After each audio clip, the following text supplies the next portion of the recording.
রহিম ইসলাম আলিফ আপনি লিখেছেন, সবে রাতের আমল সম্পর্কে অনলাইনে দুই গ্রুপের তর্কাতর্কি, পারস্পরিক বাক্যবান বর্ষণ ও গালাগালিকে কিভাবে দেখেন? বিশেষত এইসব বিষয় নিয়ে পাবলিকলি বিতর্ক আয়োজন করা কতটুকু সম্মত?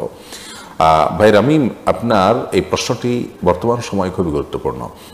শবে বরাত যেটাকে আমরা বলছি, হাদিসের ভাষ্য মোতাবেক যেটাকে লাইলাতুন নিসফ মিন শাবান বা মধ্য শাবান রজনী বলা হয়েছে, এ রাতের ফজিলত আছে কি নেই, করণীয় আছে কি নেই, বা আমাদের সমাজে যে করণীয়গুলো প্রচলিত আছে এগুলোর কোনটি আছে কোনটি নেই, কোনটি করা যায় কোনটি করাটা গর্হিত, বা আদৌ কোনটি করা যায় কি যায় না, এটা নিয়ে যে বিতর্ক চলছে, এই বিতর্কটা নতুন না, অনেক আগে থেকে। কিন্তু একটি কথা আমাদের মাথায় রাখতে হবে যে এই বিতর্কগুলো কোনো অবস্থাতে যেন আমাদের মধ্যে পারস্পরিক সম্পর্ককে নষ্ট না করে। প্রকৃত সত্য হলো এ ধরনের বিতর্কগুলো আমাদের ইগো থেকে বেশিরভাগ হয়ে থাকে, এবং বিতর্কগুলো জিয়ে রাখি আমরা ইগোর কারণে, যতটা না করোনা হাদিসের জন্য তার চেয়ে বেশি আমার ব্যক্তিগত ইগোর কারণে।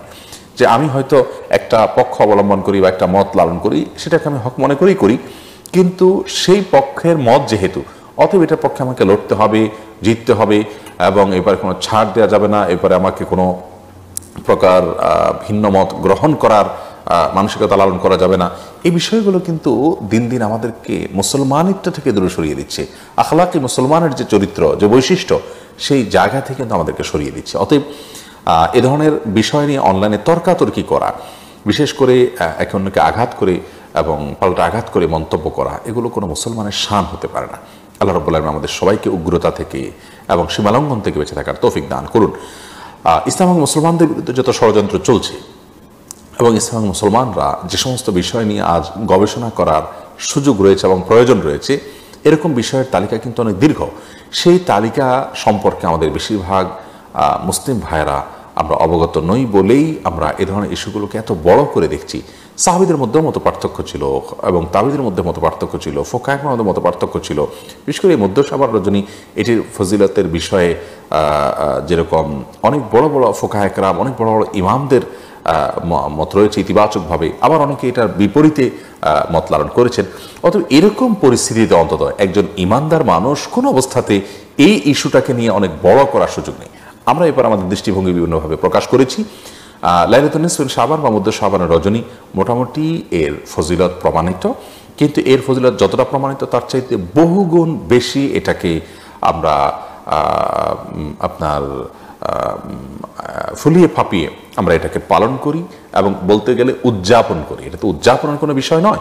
শবে বরাত উদযাপন যে হচ্ছে গোটা দেশব্যাপী, এটা কখনোই শরীয়ত সম্মত হতে পারে না। লাইলাতুন নিসফ মিন শাবানে আল্লাহ রাব্বুল আলামিন বান্দার গুনাহসমূহ মাফ করে থাকেন, এবং মুশরিক এবং হিংসুক ছাড়া, বেদাত এবং কুসংস্কারে লিপ্ত মানুষ ছাড়া বাকি মানুষদেরকে আল্লাহ তাআলা মাফ করে থাকেন। অতএব আমরা সেই যোগ্যতা নিজের মধ্যে অর্জন করার চেষ্টা করব। এর পাশাপাশি ব্যক্তিগত ইবাদত বন্দিকে অনেক তাবি থেকে বর্ণিত হয়েছে। সালাফের যুগে অনেক বড় বড় তাবি, ইসহাক ইবনে রাহুয়ার মতো মানুষ আর অনেক বড় বড় তাবিরা ইবাদতবন্দি করেছেন ব্যক্তিগতভাবে।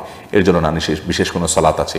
শবে রাতের নামাজ নামে অনেকে মনে করেন যে এত রাকাত নামাজ আছে, প্রথম রাকাতে এত সূরা, ওই সূরা এতবার পড়তে হবে, দ্বিতীয় রাকাতে ওই সূরা এতবার পড়তে হবে। এই বিষয়গুলো কিন্তু শরিয়ার আলোকে প্রমাণিত কোনো বিষয় নয়। বিধায় একজন ঈমানদার শবে বরাত বা লাইলাতুন নিসফ মিন শাবান উপলক্ষে ফজিলত এবং মর্যাদা পাওয়ার আশায় তিনি যে কাজটি করবেন তা হলো তিনি আল্লাহ রাব্বুল আলামিনের কাছে ক্ষমা পাওয়ার জন্য, সাধারণ ক্ষমা পাওয়ার জন্য শিরক এবং বিদ্বেষ থেকে নিজেকে রক্ষা করবেন, হিংসা থেকে রক্ষা করবেন, এবং তিনি নিজেকে বেদাত এবং কুসংস্কার থেকে রক্ষা করবেন। এটা হলো তার মৌলিক কাজ। এর বাইরে একজন ইমানদার আল্লাহর কাছে ক্ষমা চাইতে পারেন, দোয়া ব্যক্তিগতভাবে বাদ করতে পারেন। দলবদ্ধ কোনো রূপ দেওয়ার কোনো সুযোগ নেই। কোনো নফল আমল, বিশেষ করে সুন্নাহ কোনো আমলকে দলবদ্ধ রূপ দেয়া এটা মাকরুহ, এবং এটা কোনো অবস্থাতেই ইসলামী শরিয়ার কোনো নির্দেশিত বিষয় না। বিধায় একজন ইমানদার সেই বিষয়টিতে সাবধান থাকবে এবং দায়িত্বশীল হবে। আমরা এই বিষয়ে বাড়াবাড়ি এবং ছাড়াছাড়ি কোনোটিই করবো না। যেটুকু আছে সেটুকু মনে করবো। লাইলাতুল কদরের চাইতে যদি আপনি শবে কদরকে বেশি গুরুত্ব দেন, তাহলে বুঝতে হবে আপনার এই চিন্তাকে কারেকশন করতে হবে। এবং এই রাতটিকে ভাগ্য নির্ধারণের রজনী মনে করাটাও সঠিক নয়। ভাগ্য নির্ধারণ হয়ে থাকে লাইলাতুল কদরে, যেমনটি আল্লাহ তাআলা সূরা দোখানের 3 এবং 4 নম্বর আয়াতে বলেছেন। আল্লাহ বলেছেন, ইন্না আনজালনাহু ফি লাইলাতিন মুবারাকা, আমি একটি বরকতময় রাতে কোরআনকে নাজিল করেছি। ইন্না কুন্না মুনজিরিন, আমি সতর্ককারী কোরআন নাজিলের মাধ্যমে। এরপর আল্লাহ বলছেন, ফিহা ইউফরাকু কুল্লু আমরিন হাকিম, সে রাতে সমস্ত গুরুত্বপূর্ণ বিষয়গুলো ধার্য হয়ে থাকে, ফরক হয়ে থাকে। কোরআন কোন রাতে নাজিল হয়েছে? আল্লাহ বলেছেন, ইন্না আনজালনাহু ফি লাইলাতিল কদর, লাইলাতুল কদরে আমি কোরআন নাজিল করেছি। অতএব লাইলাতুল কদরে কোরআন নাজিল হয়েছে, আর সে রাতে আল্লাহ তাআলা বলেছেন সব গুরুত্বপূর্ণ বিষয় ধার্য করা হয়ে থাকে। বোঝা যায় লাইলাতুল কদরে বা শবে কদরে ভাগ্য নির্ধারণ করা হয়ে থাকে।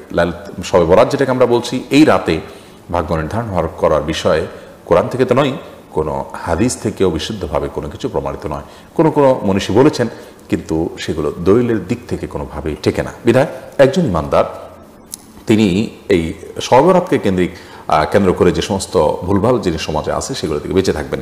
হালুয়া রুটির যে একটা মহড়া আমাদের সমাজে হয়ে থাকে, এটির সাথে শবে বরাতের বা লাইলাতুল নিসফ মিন শাবানের কোনো সম্পর্ক বা অন্য কোনো ইবাদত বন্দেগীর কোনো সম্পর্ক নেই। এ রাত কোনো খাবার দেওয়ার বা খাবার গ্রহণ করা, বিশেষ খাবারের কোনো ফজিলতের কোনো রাত নয়। সেই সাথে এটাতে আতশবাজি করা, তারপরে আলোকসজ্জা করা, এরকম আরও অনেক কর্মকাণ্ড আমাদের সমাজে প্রচলিত আছে। এর কোনোটি কিন্তু হাদিস দ্বারা প্রমাণিত নয়।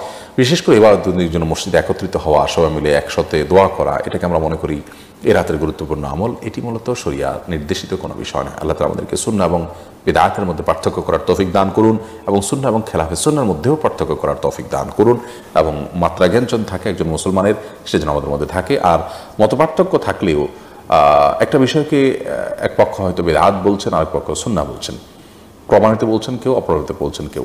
বিষয়টা একান্তই ইজতিহাদি বিষয়, ইজতিহাদের সুযোগ আছে। ইল্লা ফাহমুন ওয়াতিহা রাজুলুন মুসলিম, এরকম বিষয়গুলো নিয়ে বাড়াবাড়ি করার কোনো সুযোগ নেই একজন ইমানদারের জন্য। সালিম উদ্দিন আপনি লিখেছেন, শবে বরাতের আরবি অনুবাদ কি? খুব ইন্টারেস্টিং একটি প্রশ্ন। শবে বরাত, এটার আরবি অনুবাদটা কি? সব মানে রাত, ফার্সি শব্দ। বরাত মানে কি? এটার উত্তর হলো যে বরাত ফার্সিতে, উর্দুতে সাধারণত বলা হয় ভাগ্যকে। আমরা বলি যে আমাদের বরাত খারাপ, অমুকের বরাত খারাপ। এই বরাত মানে ভাগ্য। তাহলে সেক্ষেত্রে শবে বরাতের মানে হয় ভাগ্যের রাত। মূলত এটা ভাগ্য নির্ধারণের কোনো রাত নয়, এর অর্থে এই নামটি সঠিক নয়।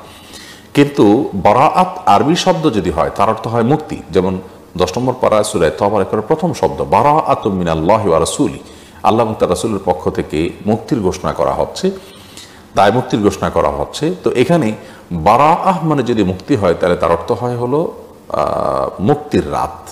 তো এর অর্থে ঠিক আছে শবে বরাত, যে আল্লাহ তাআলা এই রাতে বান্দাদেরকে মাফ করে থাকেন মুশরিক এবং মুশাহিন তথা হিংসুক ছাড়া। সে অর্থে শবে বরাত এই নামটি একেবারে উড়িয়ে দেওয়ার মতো নয়। তবে হাদিসের ভাষ্য কিন্তু এই লাইলাতুল বরাআত বা শবে বরাত নয়। হাদিসের ভাষ্য লাইলাতুন নিসফি মিন শাবান বা মধ্য শাবান রজনী। আমরা হাদিসের ভাষ্যটাকে ব্যবহার করলে এই রাতকে কেন্দ্রিক অনেক অনাচার কিন্তু সমাজ থেকে এমনিতে দূর হয়ে যাবে, অনেক সীমালঙ্ঘন দূর হয়ে যাবে, অনেক বাড়াবাড়ি দূর হয়ে যাবে। এ রাতে কবর জিয়ারত করাটাকে অনেকে সুন্নাত মনে করেন, এটি সুন্নাহ নয়। থানভী রহমতুল্লাহ আলাইহি প্রথমে এটাকে সুন্নাহ বললে আমদাদুল ফতোয়ার 4 নম্বর ভলিউমে তিনি পরবর্তীতে একটা ফতোয়ায় সেই বিষয় থেকে প্রত্যাহার করেছেন, যা ফিরে এসেছেন। যার কারণে এই রাতে মূলত আপনি নিজেকে শিরক এবং হিংসা থেকে মুক্ত করার চেষ্টা করবেন।